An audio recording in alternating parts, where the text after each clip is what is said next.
I'm Greg Huck. I'm here to tell you another treasure story. This one's called the Lost Ivanpah Silver Vein, and I've actually written about it in my book, Random Tangents. And it takes place south of Las Vegas, Nevada, about 40 miles or so, out around Sandy Valley. Okay, it was told to me by an old guy named John, who I mentioned in my book, and John tells me that his father actually told him the story and knew about it. His father was a mining surveyor back around 1900 and was traveling west out across what is now Mesquite Lake, was a dry lake bed out around Sandy Valley, and he stopped by to see his old friend Miguel. And it had to be sometime around 1905, I'd reckon, at a stage station, because the stage station was still there operating until I think 1906. Anyway, Miguel and him were talking. Miguel told him that he had found this silver vein up in the mountain, just up the canyon, not far from the stagecoach station he was at, right around the bend. He said you couldn't quite see it from the stagecoach station. He said he thought it was part of the same vein structure of the old Ivanpah Silver Mine, which was supposedly 90% silver. And the story behind that was they were mining there, this real rich silver vein. It was 90% pure. And one day as they they went in there to clean out the silver ore to take to the smelter, and all at once they hit a shear in the mountain. The silver vein disappeared. And the mining company offered $100,000 finally for anybody who could find the continuation of that vein because it was so rich. Well, there were no takers on it. Nobody ever found the continuation of the vein. Well, Miguel figured he found the same vein structure and he thought it was really rich. And he told John's father, he said, listen, I'm not a U.S. citizen, so if you'll file this mining claim for me, survey it and file it, he said, I'll give you 50% of everything that comes out of there. Well, John's father was on his way to do another surveying job, and he told Miguel, he says, listen, I'll be back in a week or so. And he says, we'll go ahead and file that mining claim for you. So Miguel agreed to that, so off he went. Well, when he came back in a week or so, Miguel was nowhere to be found. And he went to town and found out Miguel took sick and actually died. And so he never knew exactly where the silver vein was. Well, he told his son John as he got older about the story. Well, John told me, but John said he went up in that canyon, he looked all around looking for a big shaft or vein structure or something up there, some kind of mine workings, and he never found it. And he finally told me, he said, I think Miguel was just doing a small prospect. He says, I wasn't looking for something small, so I never did find it.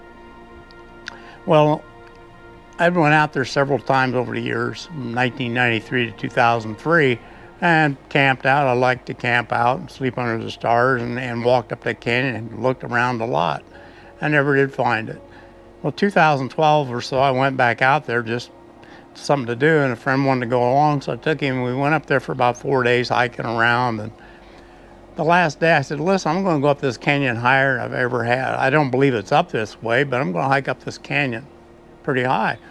And I did, and all at once I found a chunk of what looked like ore, and coming out of the mountain. So I went a little farther, I found a couple more pieces. And then I looked up and I left and I found this, looked like a prospect, and I climbed up, and by golly, there was an old tin bucket and a cigarette tin laying there. And the bucket had a little rust out of the bottom, but I think this was Miguel's bucket and cigarette tin, because it's high desert, things don't, deteriorate that fast over the years. And it's been laying there probably for 100 years. And nobody goes up in this country. It's too rough and just a few burls. It's pretty desolate. So that's what I found. And what I'm going to show you in this video, we're going to go out there. I'll take you out there, tell you how to get there, and we'll hike up the canyon. I'll show you the silver vein, or what it looks like a silver vein, and Miguel thought it was. Okay? But I'm going to, as we go out here, we'll go through Sandy Valley. But anyway, the old stage station, actually, there's an intersection here of Mesquite Pass Road, and I call this the perimeter road. If you go on, this is all wilderness area now. So you have to be sure you know where you're going. But you get to the perimeter road, you take a right about a mile, okay? And we'll park. But anyway, these are some different coordinates I've copied down. And you go on my website and got a blog about it. But anyway, I'm going to show you these real quickly so you'll have coordinates where to park the truck, where I parked, the rock point where I'm going to show you up the canyon, and actually where Miguel's prospect is, okay, and directions. All right, so here you go. I'm going to show you this real quick so you can do a clip of that if you wish, and you'll have some directions, okay? All right, let's now let's go ahead and we're going to head on south out of Las Vegas on Highway 15 till we get to Jean, Nevada. And go west on Sandy Valley Road all the way into Sandy Valley and stay on it till you come to Kingston Road. It'll turn into Kingston Road. Go to the end of the pavement, turn left 4.2 miles, and then you'll come to a sign about a mining operation. At that sign, go right, bear to the right, and you'll be on Mesquite Pass Road.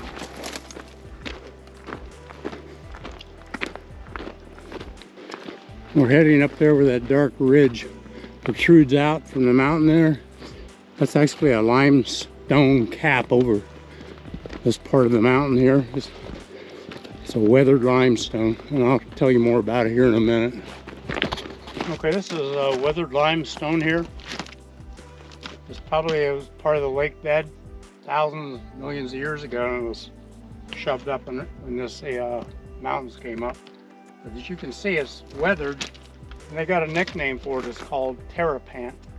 Because if you fall on this, you'll tear your pants, you take the hide off your arms, and it's real rough on shoes. It'll wear your shoes right out, but it's like little serrated edges all over it. And it's, if you fall, it will tear you up. So I just wanted to point this out. It's kind of a neat feature out here, but just be careful if you ever come out here walking on this stuff. It's very dangerous. Okay, finally made it up here to this rock point where this weathered limestone is. I'll tell you a little bit about that. From there, we're going to go on up to the right to the face of that mountain. There's a canyon going up alongside that to our left. There's a lot of big boulders, everything as we go up that canyon. So I'll take a few pictures as we go. We walk past the point, walk back, stream bed. We're getting ready to go up that canyon right there. And the rocks are starting to get big. So it's going to be some pretty tough hiking going up there. So we'll take a few shots on the way up.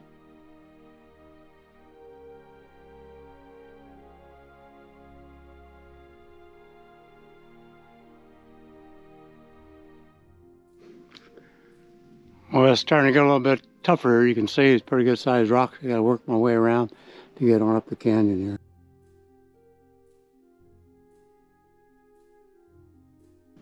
Pretty rough going up here. A little bit rugged. You have to watch your footing. We come up quite a ways, and it's been pretty rough. See here, panning around, we've still got a little ways to go, and it's still pretty rough country. So this may be the first piece here. I'm not for sure. It's got some indication that it might be coming out of a ore body. If you look at it. Let's go on up the worst a little bit farther and see if we can't find any more. This looks like another piece right here. It looks like it's heavy and iron. You know, it's a real dark brown. So let's go on up a little bit further and see what we can find. Okay, it looks like there's another piece right to the left bottom of that big rock. So I'll have to get around this or I'm going up this way to get past it. We're getting pretty close, I believe. Okay, here's a close-up view of it. Just above where that big rock was, I climbed on up, and here, there's a piece of ore laying right here on the rock. Another right over here. So this is pretty close. We look over to the right here and up. There's a digging right there. It's a prospect hole. And that's where Miguel was taking these samples. Okay. Here's another pretty good sized piece line next to this prospect hole here. We can look on up the canyon. Kind of around and look down. So you can see it's a pretty good climb up here. Especially the last little bit. This is the vein structure. I want to take a little water. See if I can't wash it off a little bit. Let me bring some of the highlights out of it. But anyway, this is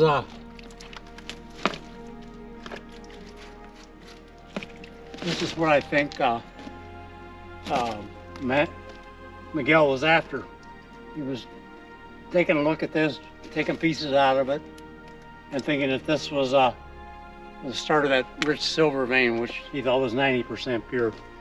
I've never taken samples of it, but when I was up here 10 years ago with a guy who wanted to come with me, we actually found a bucket and an old cigarette tin up here, left here, probably Miguel's from 110 years ago. A bucket had rusted out a little bit in the bottom, but since it's high desert, you don't get a lot of deterioration up here. But there was an old bucket and an old cigarette tin up here. So I believe this is a place that Miguel wanted a claim set on. So we climbed up here today, and it's taken me about an hour and a half. You can see it's a little bit damp up here. I've gotten damp. It was 75 degrees when I started down below at 6:30. It's now 8 o'clock. So anyway, it's a pretty tough climb up if you ever want to come up this way and see some country. Okay, it's 9:30. We made it back. It's a 3-hour round trip. So it was 75 degrees when I left. It's 81 degrees now. There's a lot of overcast out here today, which is great. You wouldn't want to get any warmer than this. And you notice I always wear a long sleeve cotton shirt, long pants, good hiking boots, cover your ankles, because you go up through this country and the cactus, the cat claw, the acacia, everything that wants to bite you is going to get you. And oftentimes wear gloves just to work my way through some of the tougher brush. But anyway, the long sleeve shirts is good because if you do perspire, that cotton soaks it up, and when it evaporates, it helps cool you. If you didn't have long sleeve shirts on, your moisture from your body just dissipates and you'll dehydrate a lot faster. So always remember though to take plenty of water with you and take your time, plan your route, especially through rough rocks and country. Always go 10-20 yards, look again where you plan your route so you don't take any missteps, and just take your time, all right, because you don't want to twist an ankle up there or break a leg. So anyway, that's good. We're going to head back to Good Springs, over to the Pioneer Saloon.